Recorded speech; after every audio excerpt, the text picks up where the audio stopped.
of Rabindranath Tagore, Gitanjali, for which he got the Nobel Prize in 1913.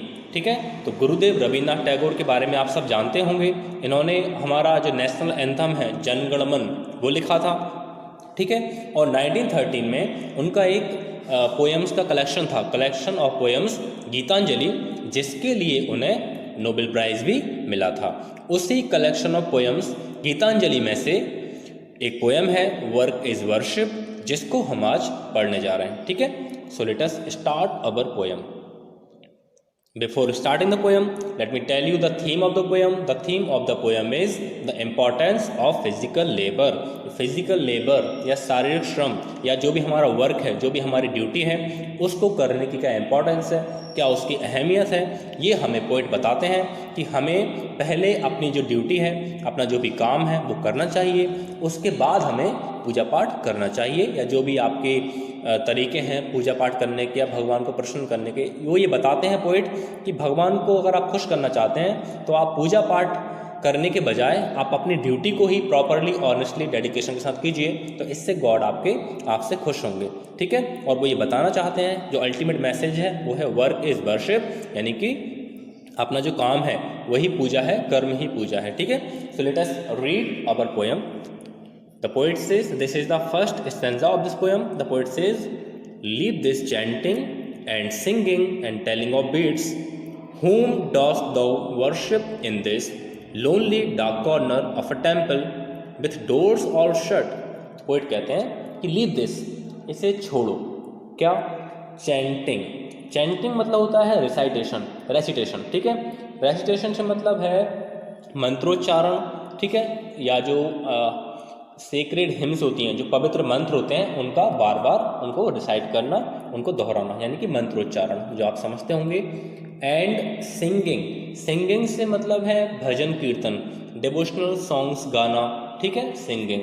And telling of beats, telling of beats मतलब है माला जपना। Beats मतलब होता है माला के जो मोती होते हैं, ठीक है, उनको बोलते हैं बीट्स। टेलिंग मतलब है काउंटिंग। ठीक है, तो काउंटिंग ऑफ बीट्स या फिर माला का जपना। तो पोइट कहते हैं कि ये मंत्रोच्चारण, ये भजन कीर्तन, ये माला का जपना छोड़ो, leave this. Whom dost thou worship in this lonely dark corner of a temple with doors all shut? ठीक है, तो डॉस्ट मतलब है डू और दो मतलब है यू। तो पोइट कहते हैं कि whom do you worship, किसकी पूजा करते हो तुम, in this lonely dark corner of a temple, एक मंदिर के अंधेरे कोने में, लोनली डार्क कॉर्नर में, एक मंदिर के अंधेरे कोने में तुम किसकी पूजा करते हो, विथ डोर्स ऑल शट, सारे दरवाजे बंद करके। ठीक है, मंदिर के सारे दरवाजे बंद करके एक अंधेरे अकेले कोने में बैठकर तुम किसकी पूजा करते हो या किसकी पूजा कर रहे हो। ठीक है, आगे बोलते हैं, open thine eyes and see thy God is not before thee. Thine मतलब है your, open thine eyes means open yours eyes, अपनी आंखें खोलो, अपनी आंखें खोलकर देखो।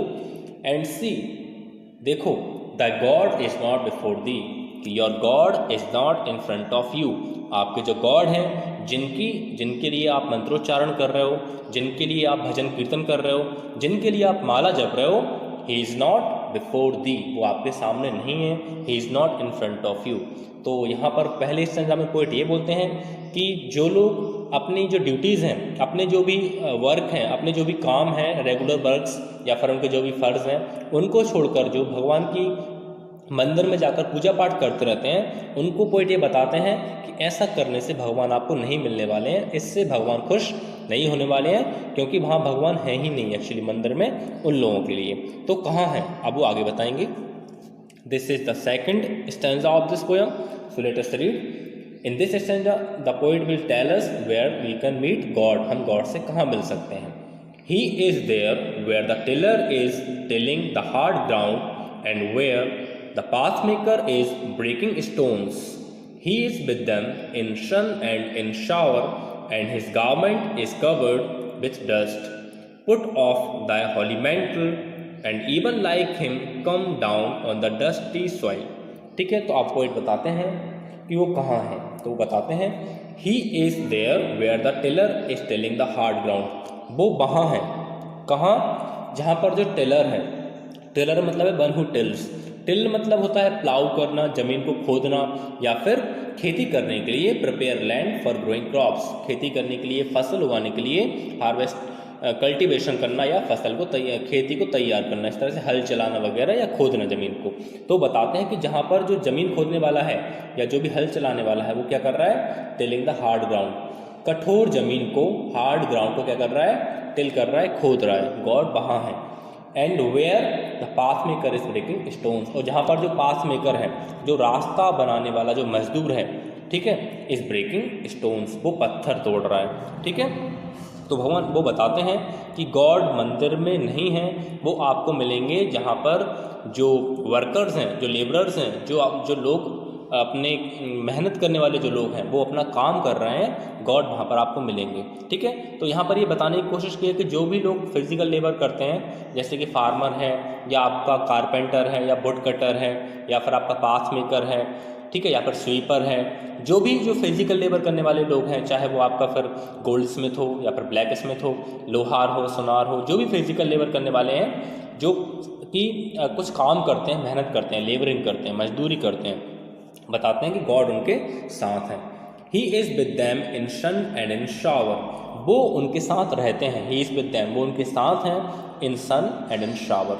सन से मतलब है धूप में, या फिर इन द सनलाइट, या फिर इन द सनशाइन, या we can say in the day, वो उनके साथ हैं दिन में या धूप में। एंड इन शावर, शावर से मतलब है रेन, बारिश की, बारिश में, यानी कि कहने का मतलब ये है कि वो हर वक्त हर समय उनके साथ हैं।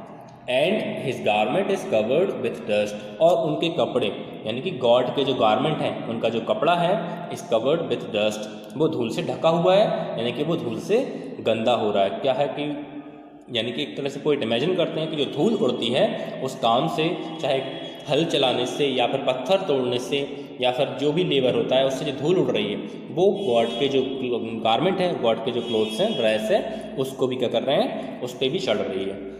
तो पोइट बोलते हैं put off the holy mantle, कि अपना ये जो हॉली मेंटल है, मेंटल मतलब होता है ये जो कपड़ा होता है, a loose piece of clothing without sleeves, कपड़े का एक लंबा सा पीस होता है जिसमें स्लीव्स नहीं होते, जिसमें बाहें नहीं होती हैं, जिसको जो साधु संत होते हैं, सेंट या मॉन्क होते हैं, जिसको ओढ़ के रखते हैं, या जो भी रिलीजियस पर्सन होते हैं, या जो भी आपके धर्म गुरु वगैरह होते हैं, वो लोग जिसे ओढ़ते हैं उसे बोलते हैं मेंटल। तो वो बोलते हैं कि पुट ऑफ, इसे उतारो, put off the holy mantle, अपना ये हॉली मेंटल इसे उतारो।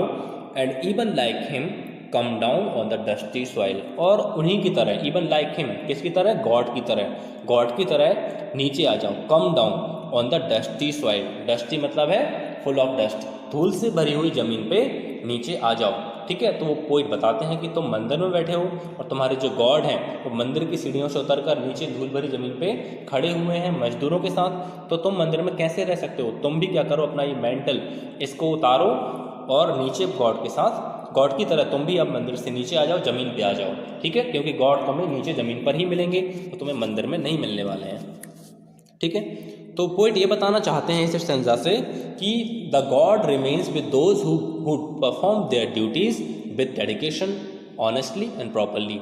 गॉड उनके साथ होते हैं, उनसे खुश होते हैं जो लोग ड्यूटीज़ को, अपने वर्क को डेडिकेशन के साथ, प्रॉपरली, ऑनेस्टली, पूरी लगन के साथ करते हैं।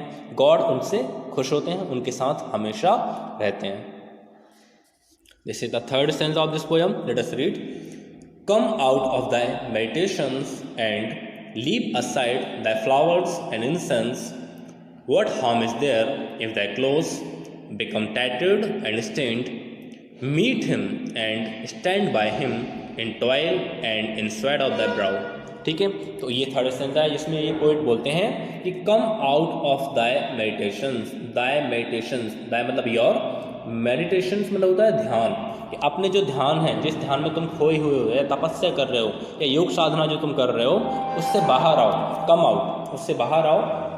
And leave aside the flowers and incense, incense मतलब होता है धूप या अगरबत्ती या पूजा पाठ की जो सामग्री होती है, ठीक है, थिंग्स फॉर वर्शिप, जो पूजा का सामान होता है उसे बोलते हैं इंसेंस। तो गॉड बोलते हैं कि इसको एक तरफ छोड़ो, लीव असाइड, इसको एक तरफ छोड़ो, अपने तुमने जो पूजा करने के लिए फ्लावर्स रखे हैं या जो धूप अगरबत्ती इंसेंस वगैरह रखी है, इस सब को एक तरफ छोड़ो, ठीक है, और क्या करो, अपने ध्यान से बाहर आओ, What harm is there if thy clothes become tattered and stained?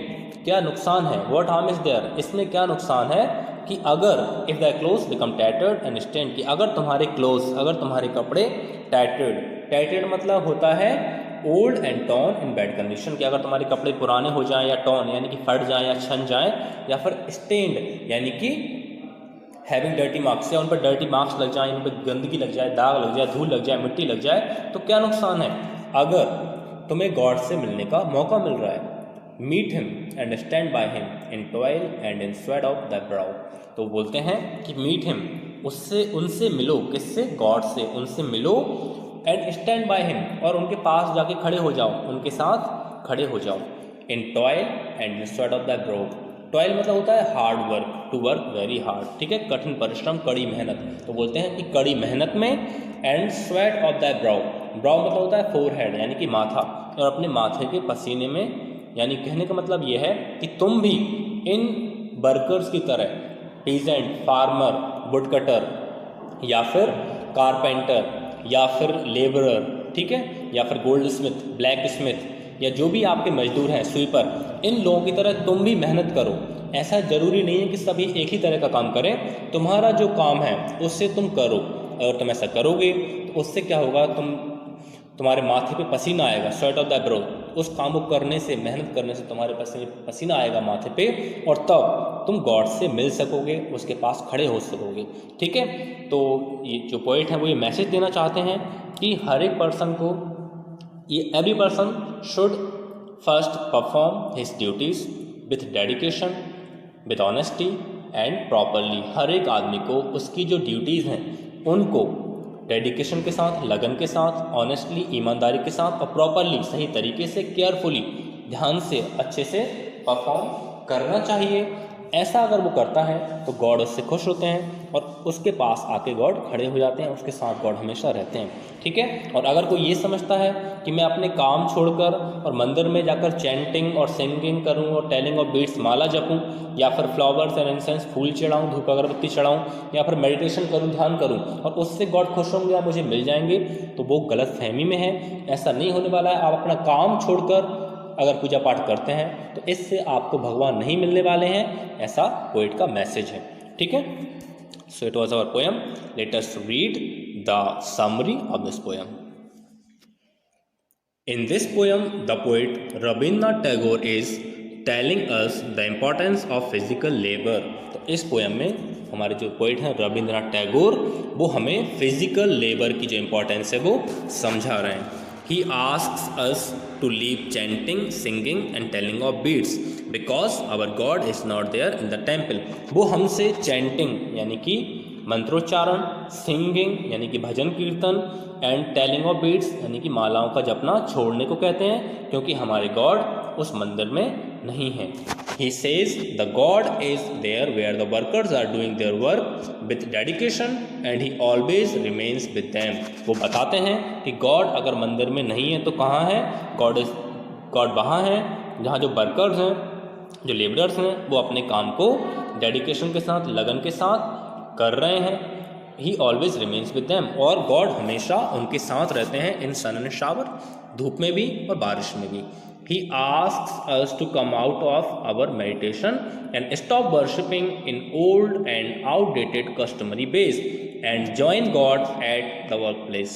वो हमसे अपने मेडिटेशन से, अपने ध्यान से बाहर आने को कहते हैं, और हमसे ओल्ड यानी कि पुराने, आउटडेटेड यानी कि जिनका आपको कोई सेंस नहीं रह गया, जो आउटडेटेड है, जिनका आपको यूज़ नहीं है, यूजलेस, ठीक है, और कस्टमरी यानी कि ट्रेडिशनल जो पूजा करने के तरीके हैं, वेज ऑफ वर्शिपिंग, उनको क्या करते हैं? उन तरीक़ों में पूजा करने को छोड़ने को कहते हैं, बंद करने को कहते हैं, और कहते हैं join God at the work place, और कहते हैं कि गॉड से अपने वर्क प्लेस पे, अपने काम करने की जगह पर ही आप मिलो, मंदिर में गॉड से मिलने मत जाओ। आप अपना काम करते हैं, आप तो गॉड आपको वहीं मिलेंगे, ठीक है। तो इस तरह से बताते हैं। तो क्या होते हैं वो तरीके जिनको हम ओल्ड कह सकते हैं, आउटडेटेड कह सकते हैं, कस्टमरी कह सकते हैं? ऐसे सारे तरीके जो परंपरा से चले आ रहे हैं, ठीक है, जिनका कोई सेंस नहीं है, जो मीनिंगलेस हैं, यूजलेस हैं, जिनमें कोई लॉजिक नहीं है, ऐसे तरीकों को गॉड छोड़ने को कहते हैं। ऐसा नहीं है कि चैंटिंग कोई गलत बात है या सिंगिंग भजन कीर्तन कोई गलत बात है, या फिर टेलिंग ऑफ बीट्स माला जपना कोई गलत बात है, ऐसा बिल्कुल नहीं है। ये सारे बहुत ही अच्छे काम हैं, लेकिन ये काम आपको तब करने चाहिए जब आपने अपना रेगुलर जो वर्क है, अपनी जो ड्यूटी है वो पूरी कर ली है। अगर आपने अपनी ड्यूटी पूरी कर ली है, उसके बाद फिर आप किसी भी तरीके से भगवान को खुश करने का प्रयास करते हैं तो वो अच्छी बात है, लेकिन गॉड तो आपके अपने काम करने से ही खुश हो जाते हैं। आपने जब अपनी ड्यूटी को प्रॉपरली परफॉर्म किया है तो फिर आपको अलग से कुछ और करने की ज़रूरत वैसे नहीं होती है। लेकिन फिर आपको आपकी जो फेथ है, आपका जो बिलीफ है, आपकी जो भी फिर आपका जो डिवोशनल फीलिंग है उसके अकॉर्डिंग आप कुछ भी करें वो गलत नहीं है। लेकिन first of all you ought to perform your duties with dedication, with honesty, properly and with carefulness. ध्यान से आपको अपनी ड्यूटीज़ करनी चाहिए, इससे गॉड खुश हो जाते हैं।